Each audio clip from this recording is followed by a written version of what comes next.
Greetings, Positive Ashley, your favorite postpartum but full spectrum doula, certified behavioral therapist, and new mom that is sharing my raw, authentic experience as a first time parent. So, today we will be diving into three specific things. One, the milestones that I've realized with my baby now that she's almost 2 months.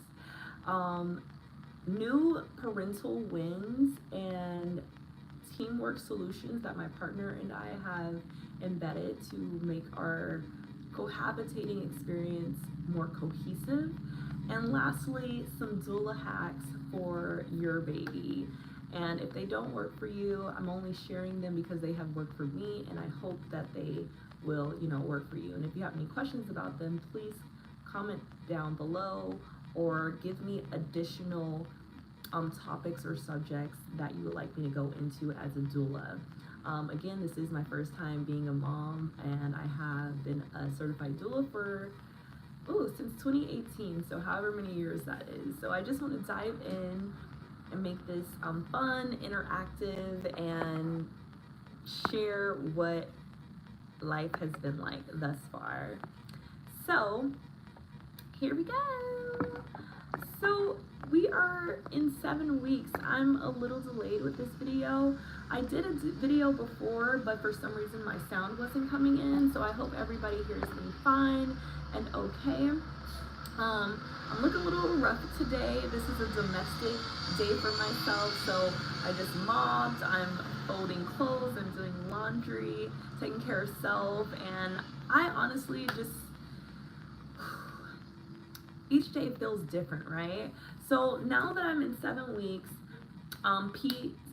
Bean has gone to her second peds appointment as we're getting close to that 2-month period. And all the tests that peds have done, strength tests, checking her mouth, as far as like thrush or anything like that, jaundice, all good. I did have some questions about her navel and her voice going hoarse. So for one, she didn't have any swollen lymph nodes. She was not mucousy whatsoever. So the doctor ruled her out of anything sick-wise. And what he did say could be one or two things. One, she could be going through a voice change. Now, I didn't know that babies could go through voice changes, which could give the reason as to why her voice is hoarse. Two, the other thing it could be is like, when sometimes the baby is crying, fussy, you can't really get them to stop wailing, that could be another reason why her voice is going hoarse. Kind of like going to an amusement park all day, you're screaming, yelling, having the best time of your life, but your voice goes hoarse the next day. So I took that into account, and I think that could be both of them. Her voice wasn't hoarse for long. I would say maybe 2 to 4 days, and everything went well. The pediatrician also recommended, like, hey, it's time for shot time. Are you ready? No, I was not ready. I was not ready for vaccines, and just to be frankly honest, prior to me even getting pregnant, I knew for years that I didn't want to vaccinate my children. So we did talk about some of my claims and reasonings as to why I don't want to vaccinate her. And if you hear some weird sounds, that's her wailing. I have my baby strap-on harness, so that's who you hear. You hear baby being fidgeting in her sleep a little bit. But yeah, I never wanted to vaccinate my kids, and I'll do a separate video as to tell you why. But we kind of went back and forth with, the pros and cons to vaccinations, and I decided that day to not vaccinate. That was my second time denying vaccinations. The first time was in her first month, and now the second month going into, her 2 months old. She's only 7 weeks at this point. They asked about it again. So ironically, at first I was going to budge on it, but because my partner wasn't there, I was like, this isn't a decision that only I should be making. This should be a decision for both parents. So I told them I would come back, and that was that. Like, me and my partner discussed more of it. We're still on the side of, should we delay vaccinations? Not saying that she won't get any, but just not right now. Or should we go ahead and give them to her and just see what the outcome may look like? I am not against vaccinations. I do believe in medicine. I'm vaccinated myself, but of course that wasn't my choice. But I stopped getting vaccinated at the age of 16 because I realized, hey, I am injecting myself with that virus, even though it is a small inkling of that virus. I don't want to contract the virus that I am injecting. So I stopped vaccinations a long time ago, and I have a background and a degree in biological international research, not specifically in viruses and diseases, but most of my research includes soil, water, and environmental health factors. So just with that being said, I'm not against them, but I'm on the fence. My first decision would be a no, but I also don't want to deny my child any future activities, such as going out of the country. Certain countries you need vaccines, and which I'm going to take back. I have gotten vaccinated after the age of 16. I got vaccinated in 2015 to go out of the country to Kazakhstan. And that was a decision I made because guess what? I really wanted to go. So at this point, I'm kind of just like, I would love for my child to make that decision for herself when it gets to that point. But when it comes to like daycare, school, again, travel, that's just something that is before her age of making her own decisions for something so big. So if you want me to continue on that talk about vaccinations, comment below, because I definitely want to give the pros and cons and some solicited and unsolicited advice that I've gotten about vaccinations, and just want to see where are you in your new mom journey or new parent journey regarding vaccinations. I want to hear what you guys think about them. A great milestone that I'm so proud to know and be a part of is that my baby is now sleeping longer. I think the hardest part with being a new parent and the adjustment is with sleep. Not getting enough of it. The whole sleep when the baby is sleeping, it does not work for me. I try, I just can't fall asleep as quick, and when you're doing errands and whatnot, it's just hard to balance it all out when you're on the phone, being on hold. It's just a lot. So the fact that my baby is sleeping longer, specifically at night, it's a win for me. At first it was like 3 to 4 hours. Now I'm able to get a longer stretch of sleep. So for example,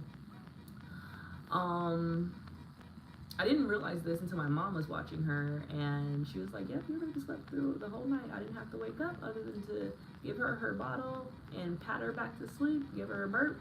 That was it. And I'm gonna give you the hack for that. She told me the hack, and it has definitely been working for me. And of course it's all trial and error, right? So she might like it this week, might not like it next week. But my baby has been sleeping longer, which has been allowing me to sleep longer and feeling more rejuvenated in the morning.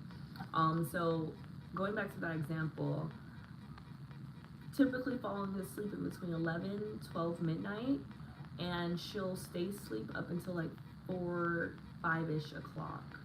And what I've been doing lately is if she does wake up at that 4 or 5 o'clock, I'm pulling out the boobie or pulling out the bottle, which is already ready on standby, feeding her, pat, pat, back to sleep. And if you want more doula hacks on, how to train your newborn and other things I'm going to give at the end, stay tuned. But that has been a lifesaver for me because I've been struggling with the sleep, swear to God. So that's a win. That's an amazing milestone for me. And then another milestone, my baby has been scooting by herself. She was already like doing a little scoot, but now she's scooting even more. and making bigger leaps with that. So I think she's gonna be crawling soon. I'm not sure how early babies start crawling, but I think she's gonna be crawling soon if I gave her the space to do so. So I'm doing a lot more tummy time, and I'm noticing she's rolling, not like multiple rolls, but she's rolling over. So I definitely have to watch her a lot more, and I set up more boundaries around her, like pillows, because one of her pillows that she has, it keeps her from rolling. It for some reason won't get dry, but yes, that's another milestone. And then number 3, the third milestone I noticed my baby has gotten is she's already clenching her fist, which is good, but now she's suckling her fingers, and that's another milestone to expect going into the second month or in the second month. So the fact that she's doing that prior to, I feel amazing about that. And she's smiling more, and she's cooing, and she's mimicking. Like, I feel like sometimes I'm thinking she's saying words. I don't know if it's a sleep deprivation or not, but when I ask her things, like, do you want the passy or do you want bottle? It's like I'm hearing no, like no. So that's good. It's beautiful to see the communication and seeing her respond to things. Even like when I'm reading a book, I'm having her touch the pages, and she's like kind of trying to fling them over by herself. I'm doing a little bit of sign language. What I do know, like mom, papa, milk, eat. So when I am about to feed her, I'll do those a lot, like eat milk. And I'm seeing her, I don't know if it's real mimicking or what, but this to me, we're communicating. She's getting it. And please believe and know that your baby is smart. Continue to talk to them, continue to read to them, because these are the milestones that you want them to hit and to be able to communicate and get those motor skills going. So I'm really excited to spill the beans on that. And when it comes to the parental hacks, let's switch gears. The parental hacks that have been wins for me and my partner at this stage in 7 weeks, it has been super evident that teamwork makes the dream work. I am a stay-at-home mom, grateful to be able to say that, because it sounds like it's a huge luxury. And feel free to go back to one of my last vlogs about that. I got offered a job position recently, and I turned it down to be a stay-at-home mom. And I just can't believe I did that, but it was for the better. But when it comes to teamwork solutions, I realized going into August, like, okay, this is a lot harder than I thought, and the only thing that makes it hard is the sleep deprivation.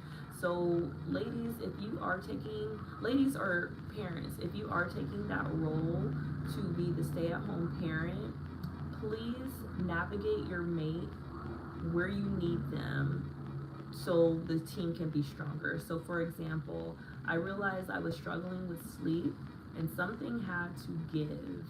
My partner is gone for 12 hours out of the day. He's leaving the house by 6:30 in the morning, and not returning home until 6:37 at night, and I'm by myself all day.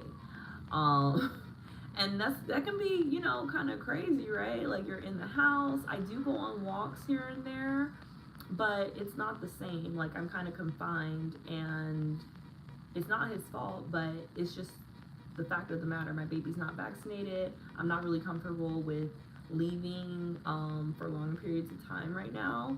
So having that talk with my partner, it was crucial. So we have decided that when he comes home from work, he has a little downtime, 30 minutes to an hour, to shower, to eat, and just shake work off of him from that day and take over baby. So that way I can nap, I can go on my walk, I can kind of do whatever I want to do until it's time for her to feed again. And most of the time she sleeps when he arrives home, so that's about 2 to 3 hours for me to readjust myself. So that was one thing that we agreed on. And then the second thing we agreed on was It may interchange weekly depending on what he has to do, as far as side work, or like, he still deserves free time, of course, is choosing Saturday or Sunday so Ashley can have Ashley time. And that worked so amazing earlier this month, which was he took Saturday to be a dad all day, and Ashley was off, and Ashley was gone from 12 p.m. to 9 p.m. that night. Where was Ashley? I was at a Korean spa in clay sauna rooms, Himalayan salt rooms, steam rooms, jacuzzis, and sleeping on marble floor. Woo. I can tell you how excited I am to experience that again, and it was beautiful. Like, of course, I still thought about my baby. I texted for pictures. I was pumping while I was away, and I ended up coming back home by the time it was for her to feed. So it was just felt so rejuvenating. I haven't been into a sauna since last year, and I just missed it so much. I don't ever want to go that long without going to a spa again. It's a part of my self-care routine. It's been embedded at this point. So the solution, if you missed it, was on the weekends, choosing a day so I can get off. Even if it's me leaving for a few hours, like, that works amazing. And it's not that I want to get away from my baby, but everybody needs a break, right? Like, being a new parent is heavy. And I could have people come over and watch the baby, but I can't specifically sleep if I hear my baby crying. I just can't. My body won't allow me to. My breast won't allow me to. And that mama bear instinct kicks in where I need to be there for my baby. So I'm glad that we worked that out. And we also implemented Saturday or Sunday, interchangeable throughout the week, that we'll have family day. So, for example, one Saturday morning, I made breakfast, and then we went out to a park, and I think we walked for maybe an hour, hour and a half, had the baby in the stroller, let her get some sun, had, just couple talk, because do we have enough of that anyway? And we just talked about whatever we wanted to talk about, and we agreed that Saturday mornings would be family time. It's not like we don't have family time in the middle of the week, but it's just something about creating a routine, right? And I think it's not only helping us bond better, but we're able to do something together with baby versus our interchangeable schedule. Now, last but not least, the Doula Hacks. The Doula Hacks that have been working for me as a new parent, and I hope it's going to work for you as a new parent, is one, the sleep time. Like, how to get your baby to sleep longer with more efficiency for yourself. So this is what my mom taught me. Before that, I knew that swaddling was one of those key things to get the baby to sleep. My baby's currently in a harness carrier on me right now, which is similar to a swaddle. She's bundled up, she's covered, and she's kind of like in her little butterball. So swaddling, if you have not mastered swaddling, watch YouTube videos. I can show you how I swaddle on a different video. I don't really think it's the greatest because it never has enough room to tuck it in, and my baby busts out all the time. So I'm not a perfect swaddler, but when I do swaddle her and rock her, she's out. She's out like a light. It might take a little bit sometimes if she's fussy, but she knocks out. That's my go-to. Along with some sleep sounds. I prefer Tibetan bowls. I feel like it pierces your chakras and it just makes your body sink into that deep sleep. So I play Tibetan bowls for her. I have played shush sounds and white noises, but I like specifically Tibetan bowls because it also regulates my nervous system as well. But the biggest tip that my mom has given me, and I have tried, so this is almost foolproof at this point, is say you put the baby down, and we know when their newborns are below 3 months, they're probably eating on a 3-hour schedule. But this is what I've been told by midwives, if the baby is over 9 pounds, they typically sleep longer because they're feeding less. They are holding more onto their fat. My baby is only like 8 pounds right now, 8 pounds 3 ounces. So she's still sleeping on that 3-hour, 2.5-3 hour schedule. But with this hack, she's still able to eat and it's not taking away anything from me. So my mom was like, this is how I keep her asleep longer. For one, if you're not an advocate of sleeping in the bed with your baby, this may not work for you. And I totally understand why, SIDS, right? But I feel like there's healthy ways to sleep with your baby without it negatively impacting them or causing SIDS. So one is, when my mom did it, she had a bottle, but with myself, because I'm breastfeeding, that's my go-to. So when the baby is asleep, have a little pallet for her, not putting them on a pillow. If you have that kind of pillow that keeps them from rolling over, I think that's good, but not putting them on a pillow because they can roll over, and you don't want that. You don't want them to roll over because they can roll over their face, roll onto their face. But getting them sleep, and when you start hearing them fidget, it would be great if you put a timer on, which actually has helped me be on a feeding and sleeping schedule. I can predict when she's waking up, or my boobs will tell me because they start getting engorged or leaking in the middle of the night. Go ahead and go get ready to pull the boob out or have your bottle on standby. Immediately start feeding, and this is what they call like dream feeding. You want to start feeding them before they wake up. And that way their eyes are still closed, but they're still suckling. But they're still getting their nutrients that they need. And after you're done, go ahead and start patting them. You want to kind of lift them up. When I say lift them up, sit them up. So that way you're getting a better angle with patting, and you're able to make them burp. Because if you don't make them burp, now you have a gassy baby and they're not going to go back to sleep, or they're going to wake back up. Pat them and then lay them back down. And when you lay them back down, while their eyes are closed, keep patting them until you know your baby is off, back to sleep. Now, if you notice, even after your baby does go back to sleep, but the fidget is still happening, it could be 1, wet diaper, or 2, just the baby's fidgeting. So what I have done and what my mom said is to just pat. If you notice that they're fidgeting, just pat.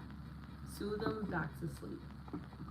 If they're laying on their back, put a hand over their chest lightly so they know that you're there.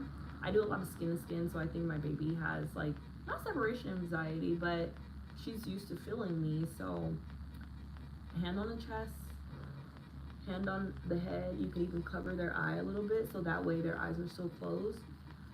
And just breathe. Breathe with them. Let them feel your vibration channeling through so they know that they're safe. And that is the hacks that I've been using to keep my babies asleep for longer intervals of time. Of course, because you're the one that's patting or you're the one that's feeding, you're still waking up, but it's not like you're waking up for a whole 1.5 to 2 hours to try to put that baby back to sleep. It has been a game changer. So I hope that hack works for you. The second hack that I have is bath time. Now, I'm not sure if I said this in my last video in the 6th week, but I noticed that my baby has cradle cap. And it's been going away a little bit at a time, and I'm about to start putting breast milk in her hair, but I noticed that she had cradle cap while I was giving her a bath. Now, I'm trying to get my baby exposed to water as much as I can because I want to start her swim lessons by 6 months.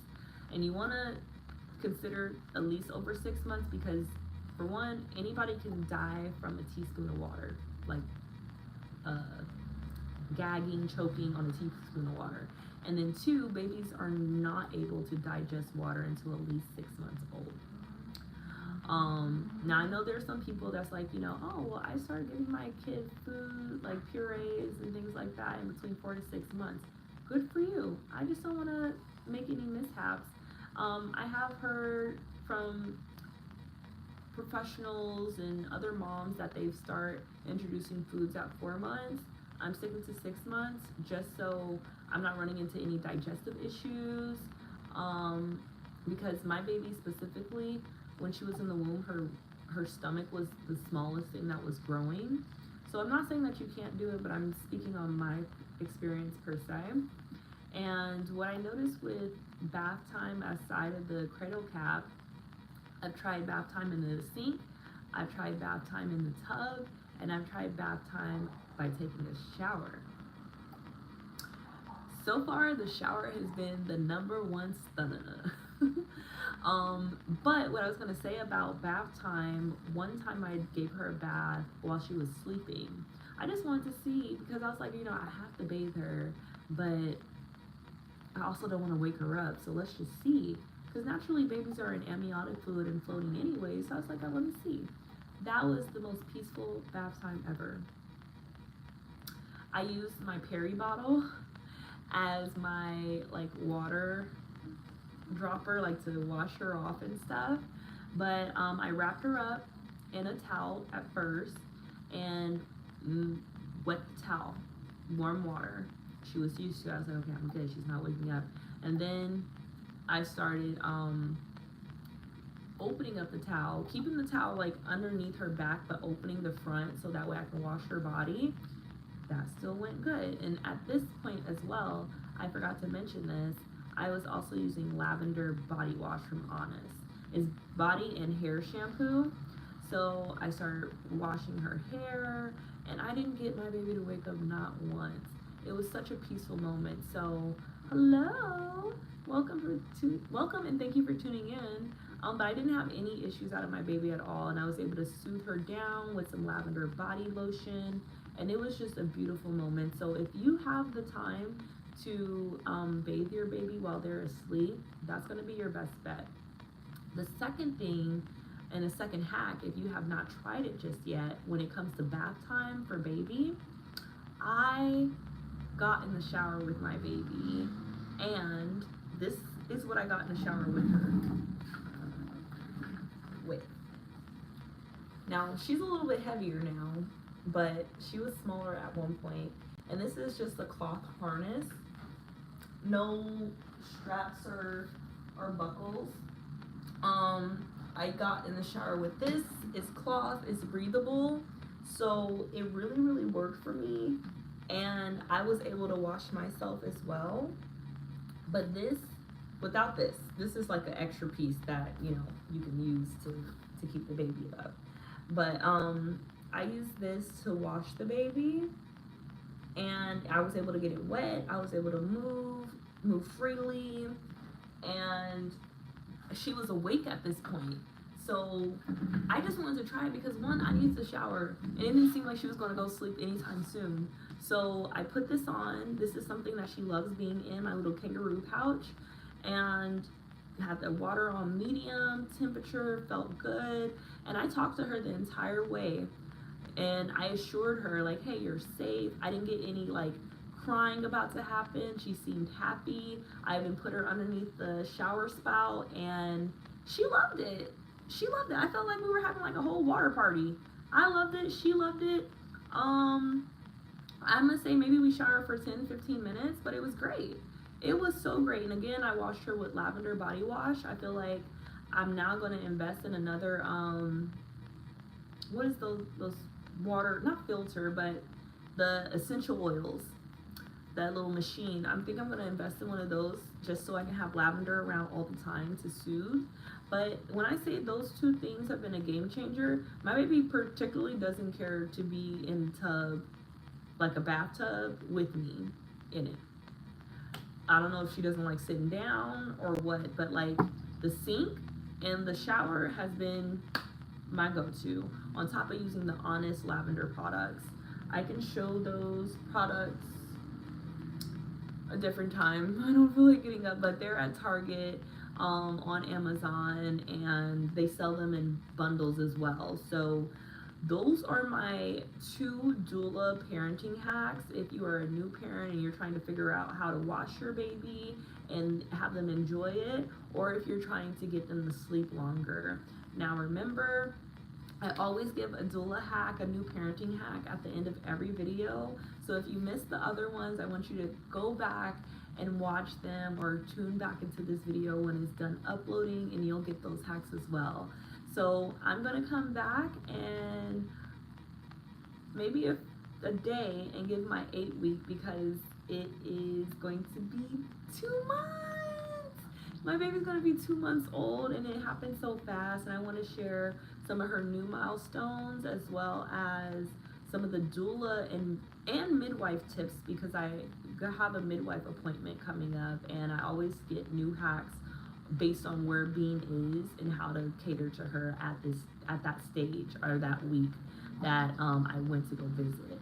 So I hope you learned a lot today. Feel free to subscribe and share. I would love to hear what has been working for your babies when it comes to sleep, or when it comes to bath time, or your 8-week or 7-week postpartum milestones. So again, this is your favorite doula and new parent, Positive Ashley. I'm tuning out, and I hope you have a beautiful day. Peace and love.